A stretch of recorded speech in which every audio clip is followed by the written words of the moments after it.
Thanks, Matt. All right, back to our story of inspiration tonight. A man with months to live trying to fulfill his last wish. WSBT-22 Suzanne Spencer is back with us in the studio now after some of those technical difficulties earlier. Suzanne.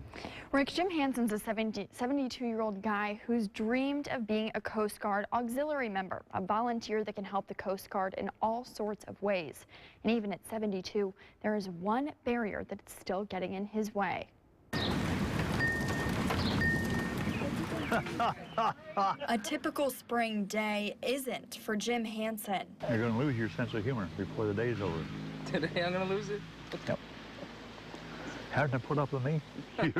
Known for his spunk. It's that little lady right there that gets me in all sorts of trouble. For more than 50 years, Karen and Jim have been each other's rock.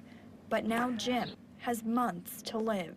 And there's nothing more they can do with him or for him. That's where Anya comes in. He's a special guy. Yeah, she's trying to make me feel good now.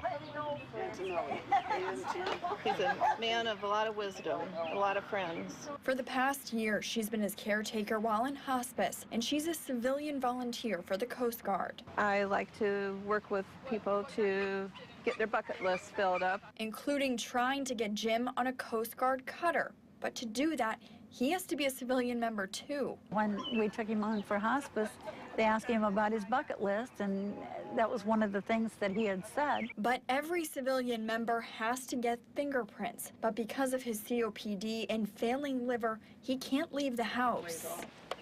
Oh, that card? So Right thumb? they came to him.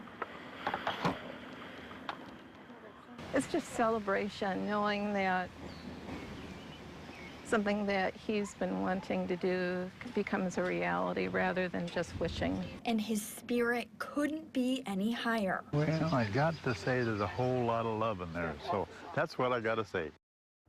Every year, thousands of people join the U.S. Coast Guard auxiliary team like Jim. Many patrol harbors do boating safety courses, and others like Jim are focusing on an online course centered around boating safety. And like you heard, boats, one of those favorite things that he's looking most forward to. Yeah, and you mentioned riding on that cutter.